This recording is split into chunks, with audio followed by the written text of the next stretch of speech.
This video is brought to you by 5paisa.com. Download the app now. नमस्कार, मैं हूं आलोक जोशी और आप देख रहे हैं बिज अड्डा। एक ही सवाल पर 3 दिन बात करना कुछ ज़्यादा नहीं लगता? ज़्यादा तो है, लेकिन फिर बात भी है। खैर, उस बात पर आएं, इससे पहले एक काम की बात इस वीडियो के स्पॉन्सर की तरफ से। इस आईपीओ के सीज़न में अगर आप अभी तक सोच रहे हैं कि अप्लाई करने के लिए कौन सा रास्ता अपनाया जाए, तो उसका एक आसान तरीका इस वीडियो के डिस्क्रिप्शन बॉक्स में मौजूद है। वहाँ एक लिंक है जिससे आप 5 पैसा का ऐप डाउनलोड कर सकते हैं और सिर्फ 5 मिनट में खोल सकते हैं अपना डीमैट अकाउंट एकदम फ्री। यहाँ जाकर आप ट्रेडिंग के बारे में भी बहुत कुछ सीख सकते हैं। तो आप चाहें तो बस क्लिक करें और डाउनलोड करें। ये बात शुरू में करनी इसलिए भी ज़रूरी थी कि आपको पता चल जाए, और इसलिए भी क्योंकि आज की बात भी आईपीओ पर ही है।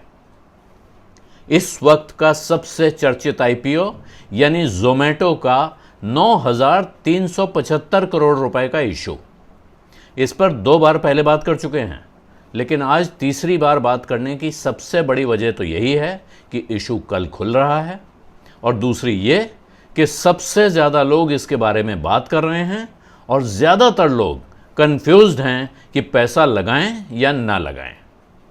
इन सब के मन में कई सवाल हैं और साथ में ये उलझन भी कि इन सवालों के चक्कर में कहीं कोई बहुत बड़ा मौका हाथ से तो नहीं निकल जाएगा। और ये मामूली लोगों की उलझन नहीं है। देश में शेयर बाजार, आईपीओ एप्लीकेशन और ग्रे मार्केट कारोबार के सबसे बड़े ठिकानों में से एक गुजरात के मशहूर शहर राजकोट से भी खबर है कि वहाँ के लोग भी इसी उलझन में हैं। हालांकि इसके बावजूद वहाँ ज़्यादातर लोग एप्लीकेशन लगाने का ही मन बना रहे हैं। इनके मन में, आपके मन में और मेरे मन में भी सबसे बड़ा सवाल तो यही है कि आखिर जोमैटो कंपनी इतनी बड़ी रकम का करेगी क्या। चलिए, 375 करोड़ रुपए तो इन्फोएज के खाते में जाएंगे क्योंकि वो इतनी रकम के शेयर बेच रही है, लेकिन बाकी 9,000 करोड़ रुपए, ये कोई छोटी मोटी रकम तो है नहीं। और वो भी एक ऐसी कंपनी के लिए जिसके पास अपने रेस्टोरेंट नहीं है, वो खरीदने भी नहीं जा रही है, अपनी डिलीवरी टीम नहीं है। हालांकि 1,75,000 डिलीवरी पार्टनर्स हैं, लेकिन ये इनके एम्प्लॉय नहीं हैं, तो आपकी अपनी टीम नहीं है। और जो कंपनी ये कह भी चुकी है कि वो रेस्टोरेंट के बिजनेस में नहीं उतरेगी। बहुत से लोग सोचते हैं जब कंपनी इतना बड़ा कारोबार कर रही है तो वो अपने क्लाउड किचन खोल लेगी, रेस्टोरेंट्स को टक्कर देगी। तो ये कंपनी कह चुकी है हम ऐसा नहीं करेंगे। प्रोस्पेक्टस के हिसाब से वो इस 9,000 करोड़ रुपए का इस्तेमाल ऑर्गेनिक और इनऑर्गेनिक ग्रोथ के लिए और साथ में अपने जनरल कॉरपोरेट खर्चों के लिए करेगी। जनरल कॉरपोरेट खर्च तो आप समझ गए होंगे। और ऑर्गेनिक का अर्थ है कि कंपनी खुद आगे बढ़ने के लिए पैसा इस्तेमाल करेगी, अपना कारोबार बढ़ाएगी। और इनऑर्गेनिक का मतलब होता है कि कंपनी दूसरों के कारोबार खरीद कर खुद को बढ़ाएगी, यानी दूसरी कंपनियों को खरीद के अपने आप में मिला लेगी। ये बात तो अच्छी है, लेकिन फिर भी ये रकम काफ़ी बड़ी नहीं लग रही है। रकम इस लिहाज से भी बड़ी है कि जितने शेयर बेचकर ये कंपनी ये रकम जुटाने जा रही है, उसके हिसाब से पूरी कंपनी की कीमत हो जाती है 60,000 करोड़ रुपए से ज़्यादा। एक अनुमान तो है कि 64,000 करोड़ से ऊपर हो जाएगी। जबकि अभी कुछ समय पहले फरवरी में कंपनी ने प्राइवेट इन्वेस्टरों से पैसा जुटाया था। उस वक्त उसने कंपनी की जो कीमत लगाई थी या जिस भाव पर वो सौदा हुआ था, उसके मुकाबले कंपनी इस वक्त जो शेयर जारी कर रही है वो करीब 48% ज़्यादा वैल्यूएशन पर हैं। इसका मतलब है कि सौदा महंगा है। ग्रे मार्केट का हाल भी बता रहा है कि सौदा महंगा लग रहा है। जहां इसके शेयरों पर प्रीमियम 26% तक बताया जा रहा था, आज भी कुछ लोग ये बता रहे हैं, लेकिन ग्रे मार्केट पर नज़र रखने वाले लोगों का कहना है कि वो प्रीमियम लगातार कम हो रहा है। और आज शाम की खबर थी कि ये 10% के आसपास या उससे नीचे आ चुका है। हालांकि अब भी बहुत से जानकार और बहुत सी ब्रोकरेजेस ये सलाह दे रहे हैं कि लिस्टिंग गेन्स के लिए अप्लाई करना चाहिए। एक बात और ध्यान रखिएगा कि ग्रे मार्केट प्रीमियम आमतौर पर जिस वक्त तक इशू खुला नहीं होता है तब तक बढ़ रहा होता है, और उसके बाद इशू खुलने के बाद उसमें गिरावट का दौर शुरू होता है, या अगर इशू बहुत भयानक तरीके से ओवर सब्सक्राइब हो गया हो तब वो तेज़ी से ऊपर जाता है।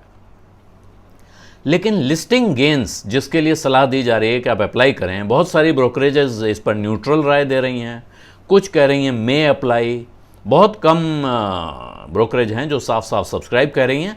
हालांकि इंडिविजुअल जो जानकार लोग हैं उनमें से बहुतों की सलाह आ रही है कि आप सब्सक्राइब करें। लेकिन अगर ये सलाह लिस्टिंग गेन्स के लिए है, क्योंकि इनमें से बहुत से लोग ये कह रहे हैं कि लॉन्ग टर्म गेम तो अभी पता नहीं है, लेकिन लिस्टिंग गेन्स हो सकते हैं। तो लिस्टिंग गेन्स कब होते हैं?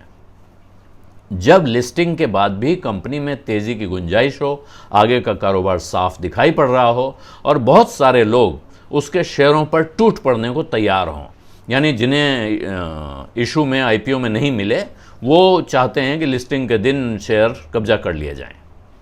लेकिन इस इशू में तो अभी भी लोग कहीं हाँ कहीं ना के मूड में दिखाई पड़ रहे हैं। तो फिर किस भरोसे लोग कह रहे हैं कि लिस्टिंग के दिन गेन होगा और उस गेन के लिए आपको अप्लाई करना चाहिए? यहाँ आपको याद करना चाहिए एक ऐसा आईपीओ आया था, बहुत बड़ा आईपीओ था अपने वक्त का, आर पावर, रिलायंस पावर, जिसमें सभी विद्वान यही सलाह दे रहे थे कि लिस्टिंग गेन्स के लिए अप्लाई कर लीजिए। और लिस्टिंग के दिन वो शेयर आधे से नीचे पहुंच गया। आखिरकार कंपनी को बोनस इशू करना पड़ा, उसके बाद भी वो तमीज से रिकवर नहीं हो पाया। तो पूरा भारत अगर लिस्टिंग गेन्स के लिए अप्लाई करेगा तो वो लिस्टिंग गेन देगा कौन, ये सवाल अपने मन में ज़रूर पूछिए। इसके बावजूद, ये तमाम तरह के सवाल हैं, इसके बावजूद ज़्यादातर बड़े जानकारों को भरोसा है कि आईपीओ पार तो निकल ही जाएगा। और इसकी एक वजह तो ये है कि बड़े बड़े इन्वेस्टर पैसा लगाएंगे और वो इसको पार करा देंगे।